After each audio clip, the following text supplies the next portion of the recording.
Hey, everybody. This is Chris. And Kathy. We wanted to take a minute to thank you all for tuning in.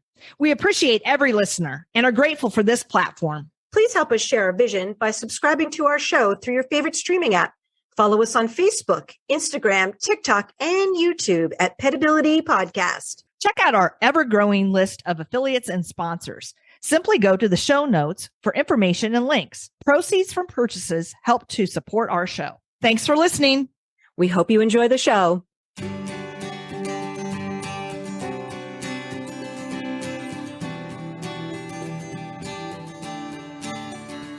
Welcome to Petability. I'm your host, Kathy Simon, certified veterinary technician and certified canine rehabilitation practitioner. And I'm your host, Chris Cranston, licensed physical therapist and small animal physical rehabilitationist. Our podcast provides interviews and information to help your pets live their best lives. Hey, Kathy, what's up? Hey, Chris, how are you doing this afternoon? Just fine. Another hot one out there. Oh, yeah. My pug is not having it today. We've got the AC cranking in here. It's stuff. But listen, I'm going to perk you up with a great show today, okay? Yes. We haven't done a show featuring a product in a very long time. And today we're going to be talking with Dr. Surell Levine about the Calm and Cozy cat wrap. Dr. Levine invented the Calm and Cozy cat wrap when her veterinary nurse was on maternity leave, and she needed a way to handle cats on her own during exams. And as a mother of three, Dr. Levine was curious to see whether a baby swaddle could be used to calm and hold cats.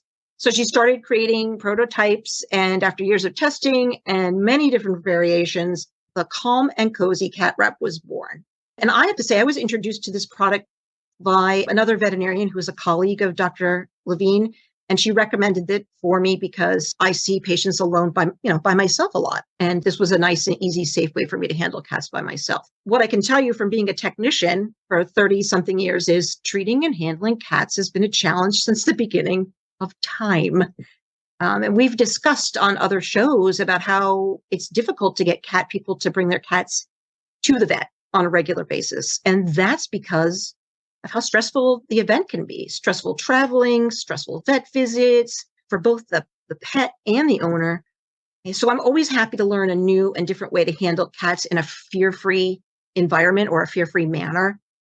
And when I was a tech, I'll tell you this, Chris, we had a stack of towels in our clinic for handling cats, and every single one of them had a giant hole cut out of the middle of it so that we could wrap the cat up and then access it through this hole that we cut out. You know, it was awkward at best, and sometimes you couldn't see the patient's face because they're wrapped up in the towel. And so it's not the most efficient way, I think, but that's what we've used, for years. When you're working alone, it's difficult to contain a cat and administer treatments in a manner that's safe for you and your patient. And so you might resort to something like scruffing the cat, which in itself is hard because now you only have that one free hand. But I was thinking about scruffing cats, from a rehab perspective. Scruffing cats can be painful and uncomfortable for the cat. You're grabbing and pulling on tissue. You're pulling at the myofascial tissue. And it's not really a normal thing for an adult cat to be scruffed. It's something their mother did when they were kittens. But for a human to do it, it can be scary and uncomfortable. Having the Calm and Cozy cat wrap is like having an extra set of hands. So I'm interested to hear from Dr. Levine today about her vision for this product, how it works, and how it's going to benefit owners and cats. So let me give you a little bit of background on Dr. Levine before we get started. Dr. Surell Levine is a graduate of the University of Pennsylvania School of Veterinary Medicine. She completed a fellowship in emergency and critical care and has worked at Massachusetts Veterinary Referral Hospital in the emergency room and the intensive care unit. She is also a certified veterinary medical acupuncturist, and today she runs a busy mobile practice, Hopkinton Home Veterinary Service, and services as an active volunteer at the MSPCA Animal Shelter. So please welcome Dr. Levine to the show. Welcome, Dr. Levine. So happy to have you here. It's good to be here. I have so much to say about the cat world. We have so many questions because that's going to work out great for us because we have so many questions.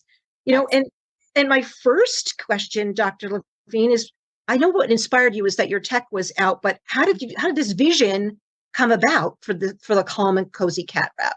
Well, as a house call practitioner, I do everything in front of the owner. I don't have a back room. I don't have an extra set of hands. I don't have two extra set of hands. We all know, obviously, that some cats, you need everybody on deck. You have someone who's tapping with a pen on the head and someone who's holding restraining and someone who's drawing the blood. And even then, sometimes you have like someone who's got a hand on the back who's just like stabilizing this patient. So, not only is it the cat having a good experience, but so much of it is the owner having a good experience. And you need that combination to get this patient anywhere, right? Because like if the cat's miserable or the owner's miserable, no one's coming back to see you again.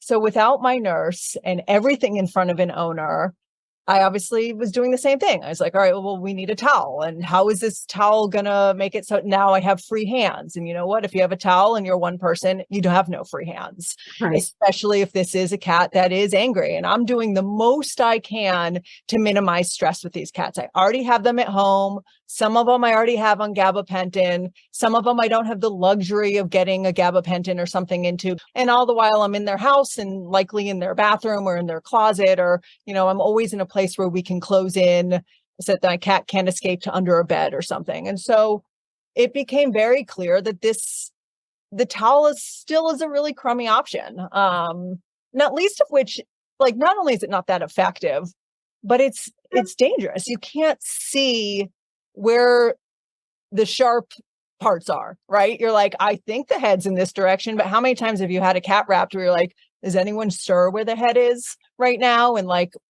it's messy, especially, for me, yes, I'm alone doing it in the house, but even if you imagine the same thing in the clinic, you have a lot of different experienced hands. Some of them are super inexperienced, and that the safety aspect is huge, like, especially with cat bites, as we know. So, I was honestly just doing laundry one day and looking at this swaddle that my kid wears, and I was like, what if I cut here and here? And I have an old sewing machine from my mother-in-law. And I was like, and I can open up this area and sew it here. And I started piecing this together. And it's like, this could totally work. My cat was not an easy cat, but I got him in. And I was like, the stressful part is getting him in. But once he's in, I was like, now I can do anything. And the weird part is most of them are calmer. And but my first patient I took this to, that wasn't my own personal cat. So I go to this client's house. Their cat is named Simon. They're like, this cat hasn't been to the vet in 10 years. It's in the bathroom. It's literally hanging from the curtains. You won't be able to touch it. It hasn't been vaccinated. And I am alone. I don't have a tech. I have no one with me. And I was like, this is going to go terribly, but here we go. Let's see, at least maybe I'll get a rough estimate on weight and I'll know how to sedate it and whatever.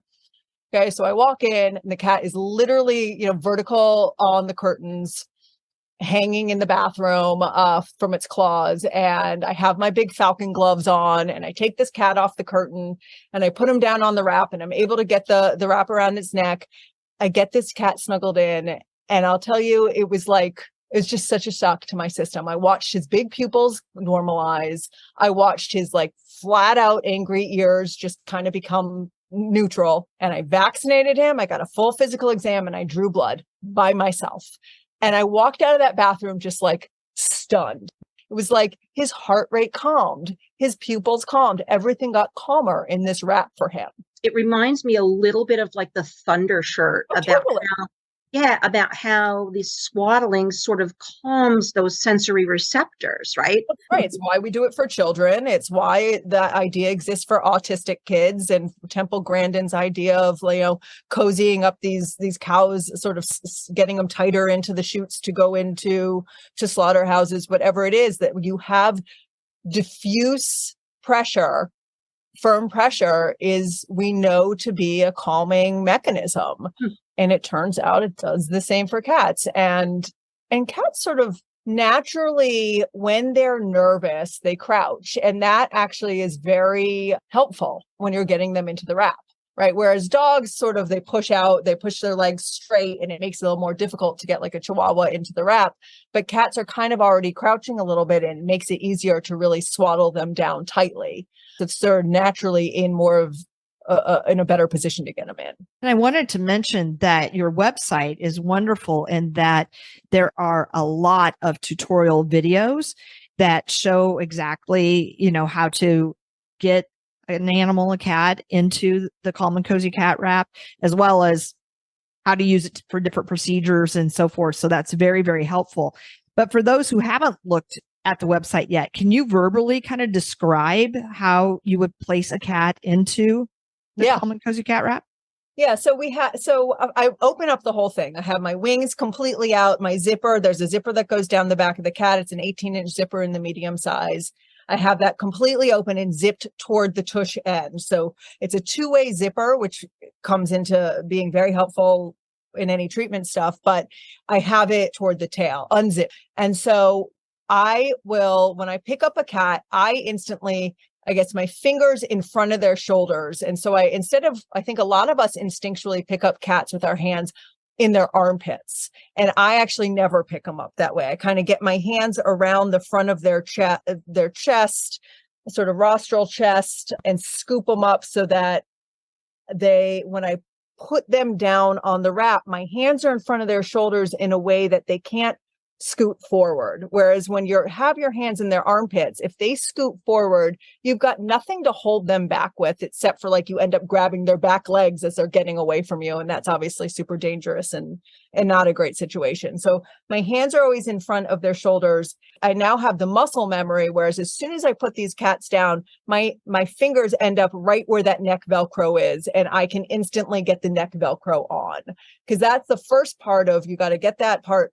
You got to get the Velcro closed up. So what most often happens, I'd say in 95% of cats, once you get that neck Velcroed, they either want to lurch forward, because now you've sort of let go of the space in front of their shoulders. They either want to lurch forward, in which case that's great because the Velcro catches them.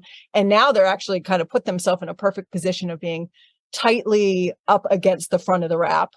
Or most of them will sit there and sort of, they're like, what are you doing? I don't really know. In which case that's fine too. And I can get the rest of the wrap around their tush and sort of, if they haven't scooted themselves up, I kind of milk them up a little bit. So once I get my big zipper zipped up their back, up to the neck, so they're in the bag part. Now this is like a cat bag, and that's actually not helpful. But once I get my wings sort of tightened down and I have the swaddle aspect, that's where this becomes a helpful product, because we've tried cat bags, and cat bags, I think, without the swaddling aspect, can actually make them angrier. I want to make sure I have their torso where the wings are going to really swaddle them down tightly. So that's what I mean, where I sometimes sort of milk them up from the back, sort of pushing them up to the front of the wrap, more into the rostral area of the wrap. And then I can really tightly get a broad, tight squeeze with the wings. And I chose this sort of, even though fleece isn't it's cozy, but it's hot and it's the worst for cat hair, it's got the right amount of stretch where I feel like I'm not nervous if I get tight. They're not going to not be able to breathe. There's a certain giveability to that fabric, which is explicitly why I chose fleece, despite all of the hair that cats have.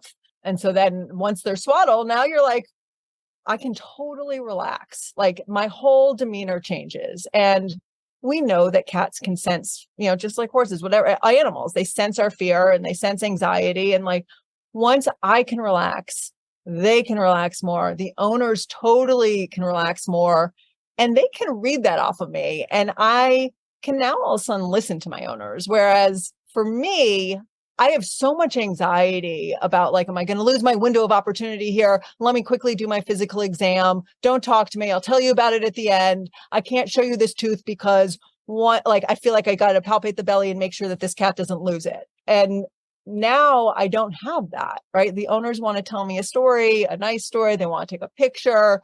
I'm like, totally. None of it matters because the hard part's over. Now I've got a patient that's swaddled and isn't all that angry and isn't angry at all for many of them. I think it's really important that you mentioned that the cat senses that that people are calm? Because I think that all pets, but particularly cats, are very in tune with what's going on with their owners. And if their owners are like, this is okay, everybody's calm, then they're like, okay, good. Mom is calm. I'm going to be calm. And, I'm looking at it. I have my cat wrap out right now. It's on my lap. And I'm looking at the back here of it. And I see that there are flaps here, Dr. Levine, like over what might be the shoulders or over maybe what might be the rump. What are those flaps for? So if you're, depending on which way you're looking at it, so the long zipper is supposed to go up the back of the cat, right? So you are left with two flaps over basically the hip areas or a little bit lower on the tush of the cats. And so those are just my access points for vaccines. Typically, that's what I'm using those for. I will sometimes I'll use the two-way zipper to just sort of get me a little more space around more of the lumbar area, or the apaxials where I want to maybe give an IM injection. So the long zipper goes down the back of the cat, and that 7-inch zipper is the belly. So there are two flaps on the tush of the cat, and then on the belly of the cat, we have front leg flaps and back leg flaps. I use the ones on the tush area to get my vaccines. And then I am able to, like I said, if I unzip that two-way zipper, I zip it cranially or rostrally, I can get my IM injections in. I can oftentimes get a rectal temperature because I can snake the tail out. I can check anal glands. Or if I want to do like a sanitary clip, and I can get some clippers in there. And then on the other side, so on the belly side, there are the front leg flaps. So you can get those front paws out for nail trims, for IV catheter placement. What I have really liked as a solo practitioner is I can do a really nice cephalic blood draw with those, where if I get the whole leg out and I get my hand behind the elbow, I can hold off. I can be in a safe position where that neck actually can't bend in a position in a way that mouth can bite me. And if I'm sometimes a little bit jumpy, I'll throw a little towel over their head, but it really ends up being a really safe position to get a cephalic blood draw. And definitely I have clinics, like I said earlier, that they'll place IV catheters that way, or especially if they have an upset cat, you can snake that leg out that way, or they'll leave cats on IV fluids in the wrap and pull the leg out through that front leg hole. And then I'll be honest, these back leg flaps that are next to the 7-inch zipper. So the 7-inch zipper is really for abdominal palpation, for cystocentesis, or throw an ultrasound probe in there. I was going to say, you could slip an ultrasound probe in there. Totally. And I personally will do my blood pressures through there, and I will do my medial saphenous blood draws through there. There are these other foot flaps. I just over time have stopped using them. I feel like I'm fine just getting access to both feet through that 7-inch zipper. I should say one of the other things about those front leg spots is sometimes, depending on the positioning of how I have my cat in there, I'm not sure if I hear my heart as well as I want to, and I will actually open up one of those flaps to get my stethoscope directly in contact with the chest wall.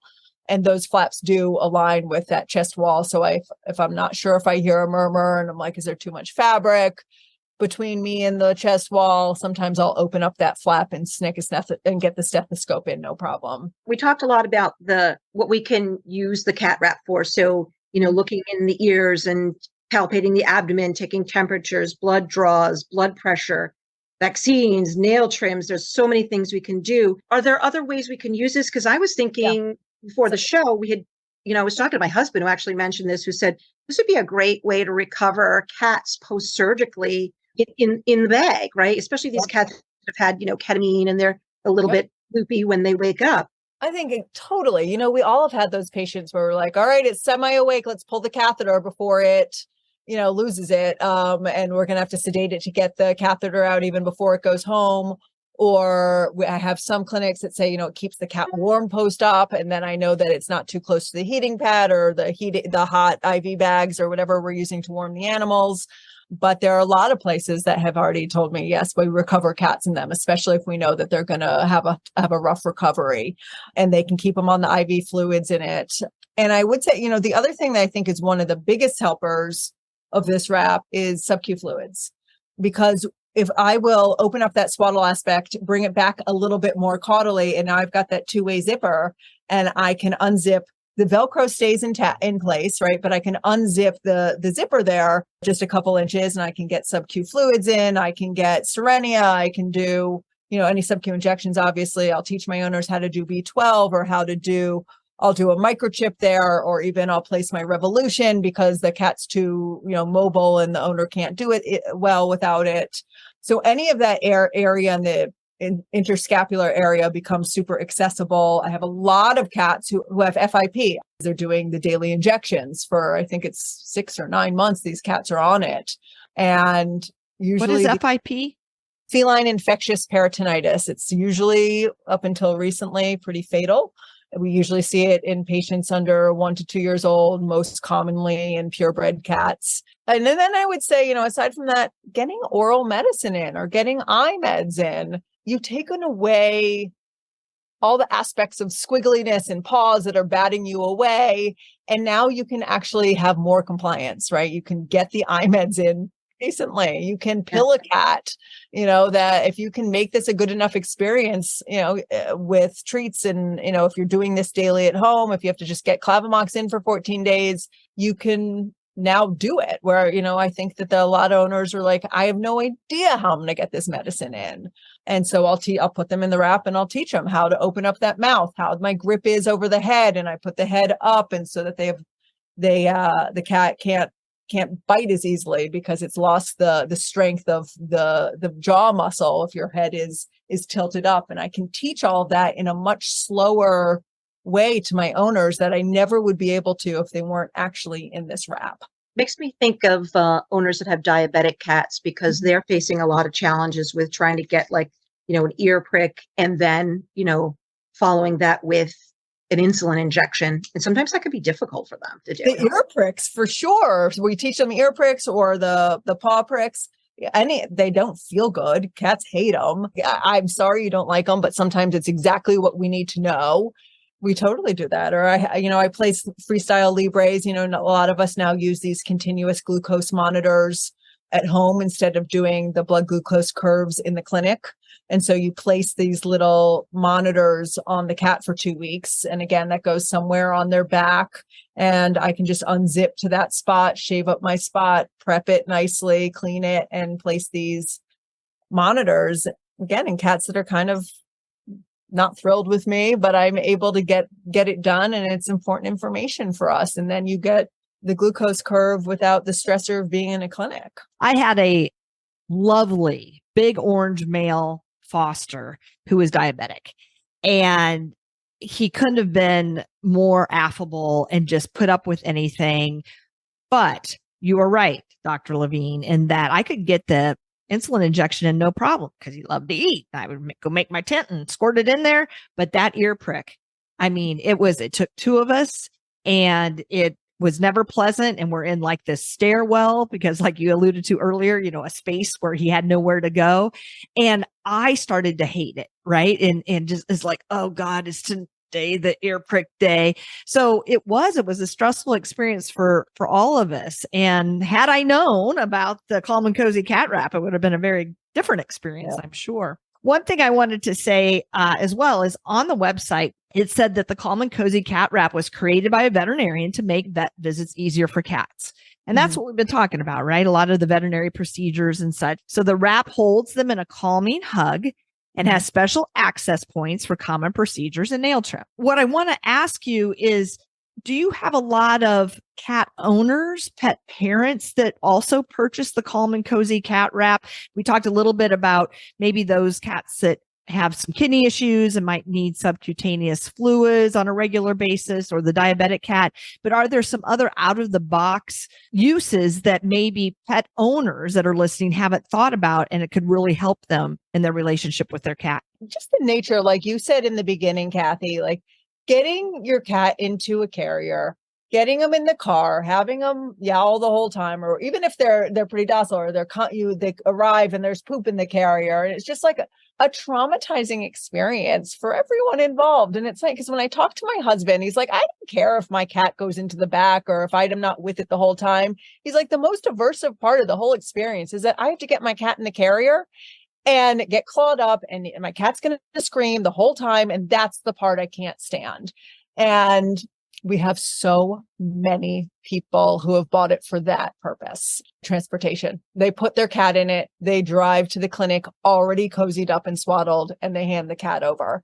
For me, as a veterinarian, I can't imagine how lovely that would be to receive a cat that hasn't ramped up massively the entire time coming in, but is already in this situation where I can be efficient and effective and accurate, which I feel like those are the three things I'm often considering. You know, we talk a lot about fear-free, and we talk a lot about going slowly and acclimating. And I think I liken the cats, as we all do. I think, we liken animal medicine to pediatrics a little bit in human medicine. For me, as a mother, and I think I may have digressed from your original question, but we'll get back, is as a mom, what I want when I go to the pediatrician is, yes, I want someone who's nice, but really what I want is to get in and get out. And I want this to be quick and accurate and efficient. There's nothing you're going to do to make my child enjoy this. The point is, to be quick and effective and efficient is what the cat wants or needs, I would say. And same for the owner. And so, going back to the question of what are the other ways in which other, not medically speaking, it's been used. I think I have a lot of owners, like you said, who do sub-Q fluids at home. They get these older cats and they need to not bring them back and forth every day, not just for the cat stress, though that's a massive part, but for the owner's lifestyle. You can't be schlepping back and forth to the clinic 3 times a week for your sub-Q fluids. And then I have these owners who want to transport in it because they can't actually get their cats into the carrier or have a decent experience with that. We have obviously owners who want to do nail trims. I have some that are just like, we're trying to groom the mats out slowly out of their hind end, or their cat has, an anal gland situation where they need to just wipe the tush every day and the cat hates it. And they have gotten acclimated to treats on the cozy cat. The cozy cat stays open on the couch with greeny treats around it at all times. And they've made it into just part of life. And sometimes you're in it and we're using it. And sometimes it's just part of the upholstery. But I think, trying to think if there's anything else that's massively outside the box. I definitely have dogs using it. But I wanted to ask you about that. If dogs can use this and how effective that is for them.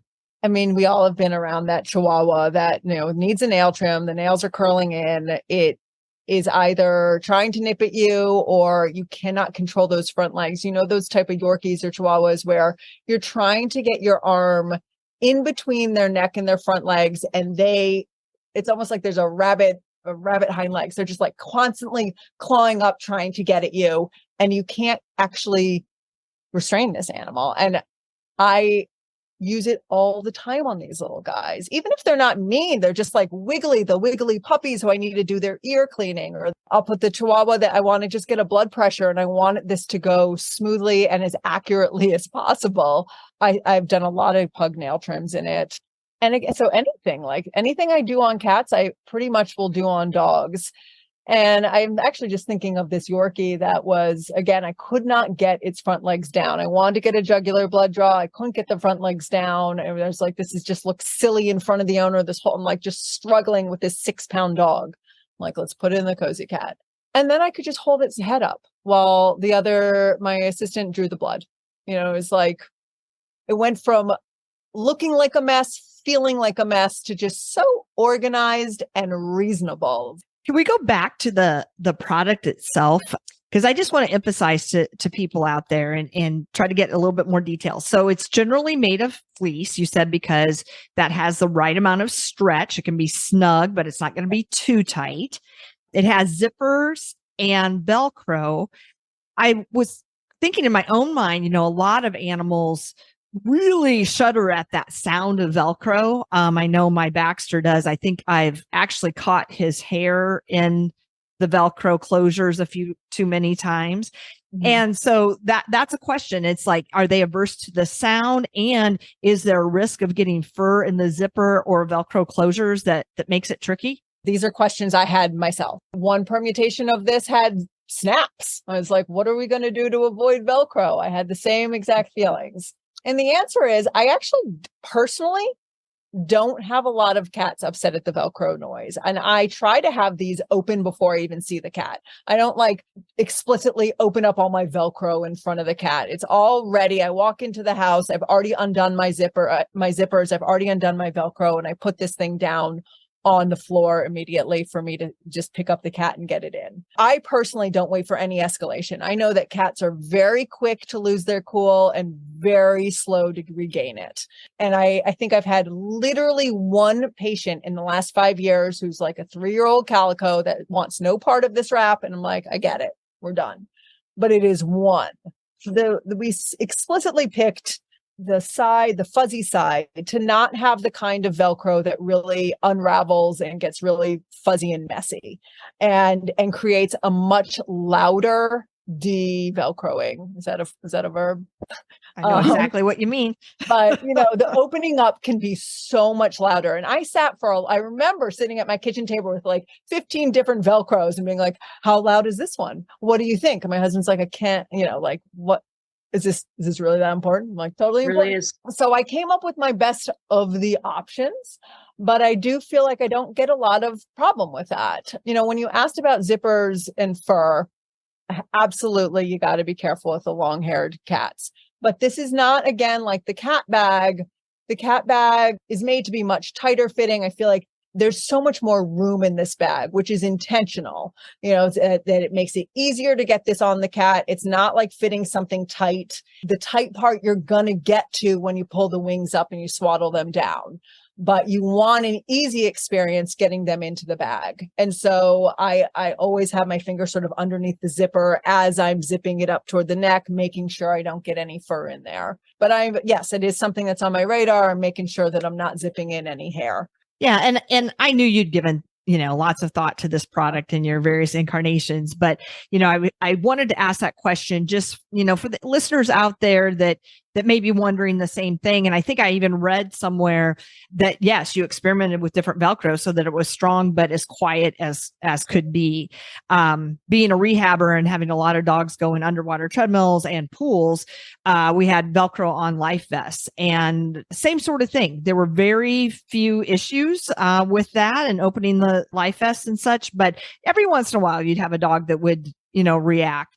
So it's always a good thing to consider. Yeah. And I appreciate you giving the opportunity to say, like, yes, we've considered that.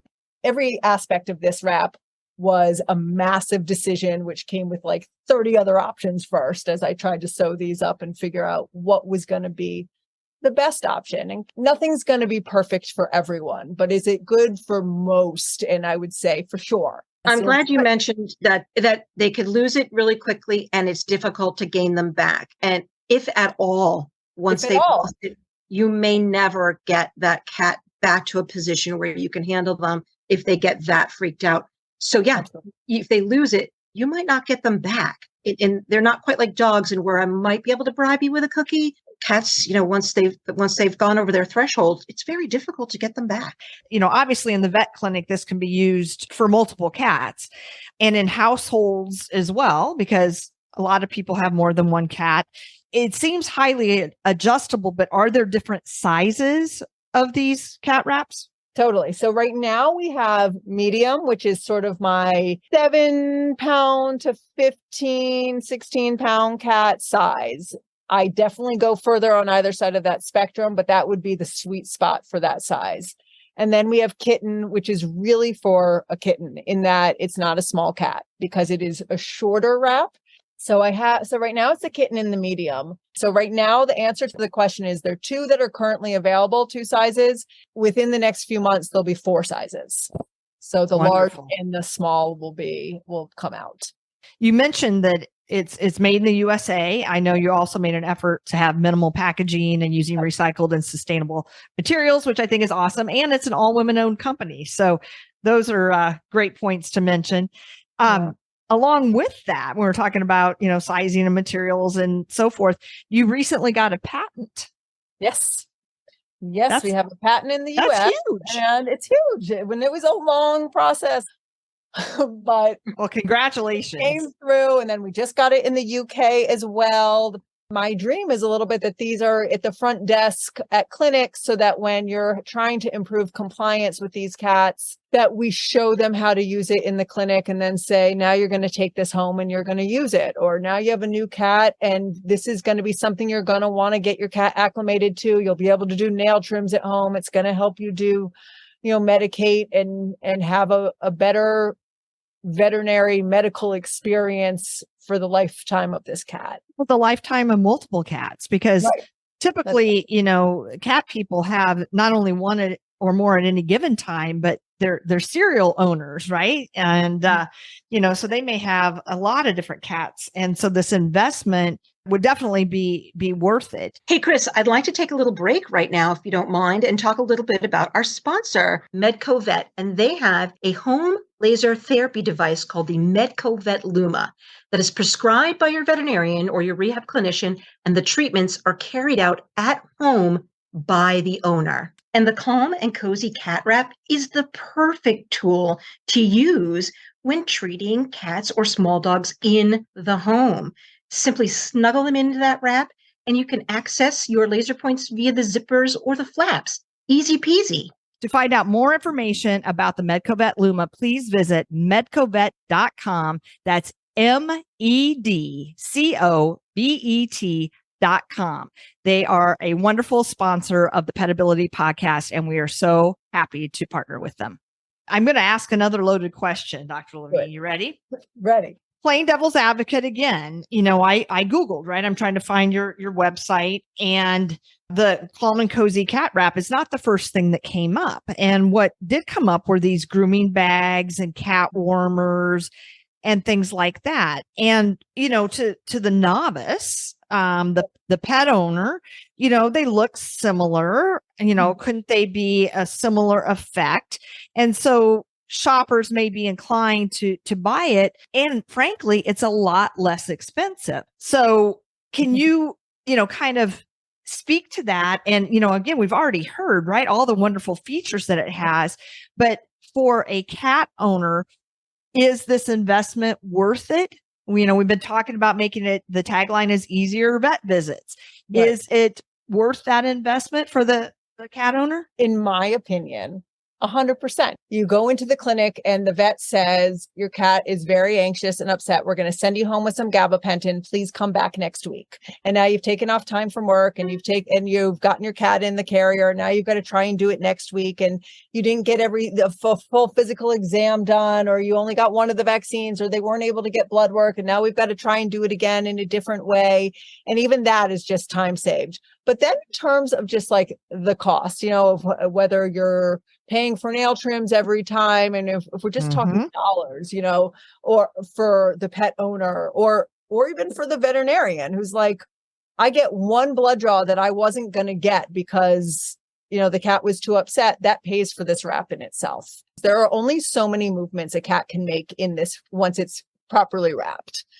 That safety aspect is massive, right? Cat bites, you end up in the hospital. There's almost no way around it. Those other bags don't do anything to improve safety. And we have a lot of bite wounds. And in fact, there have been some companies who have talked to me about, we're having so many upticks in bites from our technicians, and they're ending up in the hospital and they're becoming nervous. And we don't have that aspect when we use the wrap. You really can't put a price on the safety of your staff, and you can't put a price on having a good vet visit for your cat. And you're absolutely right. I mean, thank God, I've only been bitten by a cat once, and it sent me to the hospital, and I was gun shy for months after that. Months of, I don't think I've ever stopped being gun shy from my one experience. Right. Like a tech before vet school. And then you have to go tell the owner, like, oh, it got bit, the cat bit someone and the owner feels horrible, or the owner's like, there are all sorts of feelings that the owner feels. And I guarantee that owner's not like, I can't wait to come back for my annual exam next year. That's a client you've lost, in my opinion, and even the ones that you end up sending home, with gabapentin and hoping they come back, and maybe they do come back and maybe it's a better experience. I mean, it probably is, but you imagine a scenario as a veterinarian, you've put aside your 15 to 30 minute time slot. The cat comes in, you can't touch it. You send it home with gabapentin. You may or may not charge for that visit. You have them come back for the next visit. You've put aside another half hour. Hopefully they show up. Maybe they won't. Maybe they're going to go home. And what I find often happens is they call me as the house call practitioner and say, my vet was afraid of the cat. I need a new vet. Can you come see my cat at the house? Everything got messed up there. And in fact, you have an owner now that says, you're not a good place, even though that's totally not what was, we're like trying to improve the experience of your cat. And we're like, let's give it a little anxiolytic, little sedative so that this can go better for everyone involved. But that is not how the owner sees it. And now that's a cat that's not going back. And that's a disservice, right? Like I understand the fear-free. I understand the idea of sedatives. I love them. I'm not against them in any way, but there's this combination that we have to work with because the owners only have so much bandwidth, as do the cats. And all of that has to be taken into consideration. And can I make this better for everyone by making sure I get them in the wrap before they escalate? Because I can actually relax. I can listen to my owners talk. I can have a reasonable conversation. And I can show them, the resorptive lesion in the mouth and not be like, trust me, that mouth looks bad. Let's go get some blood work. But I can't really show it to you because I've lost that chance. Because you've mentioned like gabapentin several times, and that's a sedative. It's an oral, right? It's a pill that you give them. Yeah. And so how do they even get the pill in there in the first place? And I also think that a lot of owners would prefer not to have to give their cat a sedative if they don't need to, right? We never want to. All the time. I mean, that's the biggest pushback I get. It's in like, I see that from your previous records that your cat got really upset. They prescribed it. They're like, well, I really don't want to use it. I'm like, okay, well, we can try. And I'll tell you, 9 times out of 10, I can do it. And but again, we're trying to have a decent experience. I know I need to come back next year, and I know I need to come back when they're sick. But again, over now I've got, 5-6 years experience having used this, and I know they get better each year. I have no aversion the following year from the fact that they were wrapped the previous year. And they're like, now I have your number and I don't like you. But there is all this juggling of the owner's experience that is a hard juggle, right? To have the cat have a good experience and the owner have a good experience. And like you said, owners aren't dying to go sedate their cats, even if as the veterinarian, we think the cat's going to have a better experience. There are multiple factors to take to assess. Kathy and I were talking together in preparation for this podcast about how it could be very helpful for us as physical rehabilitationists to provide some sensory feedback as well to cats. I mean, I've treated a number of cats with neurological issues and such. We use wraps of various types, and I've even used like thunder shirts and things like that. But could this be used in that way to help with neurological rehabilitation and recovery? Have you ever had any experience with that? Totally. And actually, the professor who teaches the acupuncture course I took at Colorado State CuraCore, it's not even Colorado State. She was with them before. She tells everyone about it. We're trying to do this myofascial exam. We're trying to have a calm experience that we can get some acupuncture needles in, so that we can use a laser.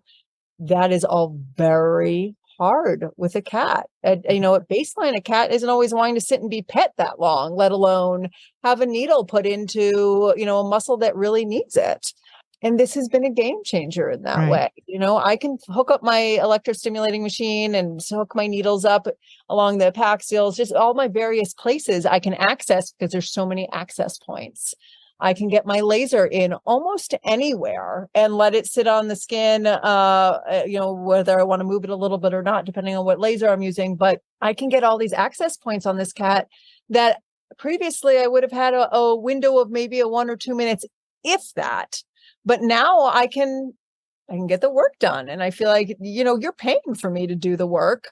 There's work to be done. And I'm racing a window that I don't know how big the window is.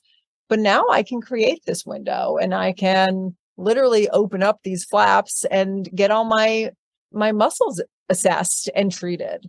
Mm-hmm. You're in control again. Yeah. And I don't have 1 or 2 minutes to do what I can. And hopefully it was enough. Dr. Levine, as we're wrapping up, are there any precautions or risks we should be aware of when using the Calm and Cozy cat wrap? We say on our list of precautions, don't keep them in for more than 15 minutes. I think of that as mostly for an owner who's not paying attention. I think as, veterinary staff, we know when a cat is overheating, we know when there's a struggle, but that's sort of a guideline I decided to put in, just in the idea, if you think you're going to use this as a crate, or, it's not a crate, it's a different sort of device. To that point, you would never want to leave a cat unattended in it, I would think. That was my next thing. Yeah. Yep. Like, certainly if we're up, I do everything as a house call practitioner. I'm on the floor for everything. But if I were to have this cat swaddled up on a counter or on a bed or wherever it is I'm working, yeah, you got to keep a hand on it at all times. Of course, they can move their weight. They can throw their weight in a way that if they fall off the counter and they don't have their legs, obviously, to catch them, it's a disaster. But those are the main ones. I think that it's common sense ones. I had a question about open wounds. Yeah. Because I was thinking that this may be a good option versus like an Elizabethan collar or something like that, because we know how the cats love to lick those wounds. Yeah. But now I'm hearing that you wouldn't want to keep them in there too long and they could overheat. So that would not be a good idea. Right. But I mean, when I think, even it just took me to this idea of this cat I saw last week who had a big abscess on its hind end, an outdoor cat, and it had massive heart disease. And I was like, there's no way we're sedating this. And obviously it's a painful abscess, but I put him in the wrap and it wasn't a perfect situation, but it was the best for this situation, and I was able to clip it and I was able to flush the abscess and give him his convenia, and that would have been otherwise a really unsafe situation. And for him anesthetically, and for me trying to do it without him being wrapped because it hurt and he was angry and I was doing the best I could in that situation. It comes back to that idea of like, what are my owner's expectations? Can I help meet them as well as do what I think is good medicine? And I think this really allows me to do so much more than I could have done otherwise. And there's just so many applications here for using this. And I love that we're sort of meeting the cats where they're at and respecting them for being cats, because I want them to have, to the best of my ability, I want them to have the best experience that they can. And I think that this is a really respectful way to handle them. So we learned so much. And I'm wondering, as we're closing, Dr. Levine, do you have any final thoughts that you can leave our audience with?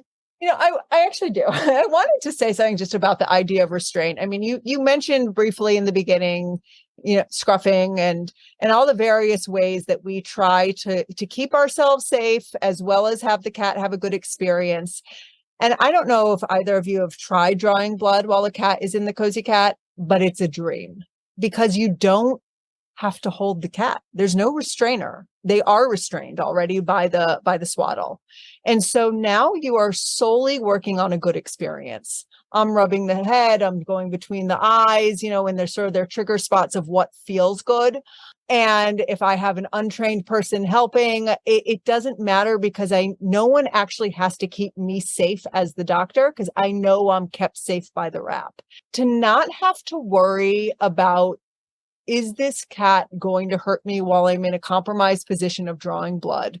And I have, however well-trained or not well-trained my helper is, doesn't actually matter that much because all they have to do is improve the experience, not actually keep me safe or hold this cat on its side to get a blood pressure and while it's wiggling, or hold it on its side while I do a medial saphenous. That whole aspect is taken away, and it makes the whole experience so much better and less anxiety provoking. And, I have owners watching me draw blood all the time, and they get to sort of just pat their cat's back. I usually say, I don't want you up at their head where they could potentially, if they want to bite, they could, but no one actually has to hold the cat on its side. And that's a miracle. If you think of the things that cats hate, and even just pressure points that cats hate, we know that this broad pressure across their body, their thorax, is calming. And I don't have to put a hand on their, not even a scruff, but a hand on across their neck or whatever. We brace our forearms on their neck while we hold their front legs and put them in lateral recumbency. Those pinpoint pressure points are annoying for cats, but you don't have that anymore. And that's kind of a miracle. It sounds like it's so miraculous that really this should be a universal tool for all veterinary medicine clinics, practitioners, those solo practitioners, house call vets that you talked about, and the cat owners. Even if you don't have a fractious cat, or one that can get spicy, you never know, like you said before, when something can trigger it. Mm-hmm. And so, Dr. Levine, can you please tell our listeners where you can find the Calm and Cozy Cat Wrap, which is a great name, by the way. I mean, it says it all, right? So it's at calmcozycat.com. It's also available on Covetrus. Covetrus doesn't have all the fun colors, and I know that sounds silly, but it's fun to start matching your wraps to your patients. And I literally think about every patient before I'm going into the house. I'm like, this is a gray cat. It's going to look really good in turquoise. It's all it's silly, but it's all part of this experience. One that I enjoy because it's fun to see them look good. The owners love seeing them in a bright pink or the turquoise or whatever is sort of complementing. And it's silly, but those are the things that make life better, and I got to grab those things where I can. And so the point is, fun colors are on our website. Covetrus carries one color at a time. They don't have the kitten yet, but they're just about to start carrying the kitten size. But right now they just have medium, I think in gray only. I don't know what Covetrus is. Is that a website or? Right. No, Covetrus is a veterinary distributor. It used to be Henry Schein. It's one of the biggest distributors. Yeah, they changed their name a few years ago. So just to reiterate, I want to say again that you can find this wonderful, amazing, miraculous product at calmcozycat.com. So it's CalmCozyCat.com. I just want to say a few things because you do have a lot of testimonials and things on your website, which, there were pictures, and those pictures were worth 1,000 words, but a few things that stuck out to me as we wrap things up, no pun intended. I liked it. That the Calm and Cozy Cat Wrap is, quote, a game changer, an extra set of hands, a lifesaver, and I can't live without it. Those were 4 quotes that were front and center on the website. And I just think that really summarizes how effective this tool can be. To have anything that makes life easier. Positive impact. My owners have a better experience, and therefore my cats have a better experience. All 3 of us do better. It is a game changer. Win-win-win. It has been for me. Well, thank you, Dr. Levine. We learned so much, and I really appreciate you taking the cat's emotional life and their physical life and the safety of your staff under consideration and developing this product for us. So thank you very much. You're so welcome. Thanks for learning about it. I really appreciate the opportunity. Thank you for joining us. We hope you enjoyed our show. Follow us on social media at PetAbility Podcast. And please check out our affiliates and sponsors. Simply go to the show notes for information and links. Thank you, and tune in next time.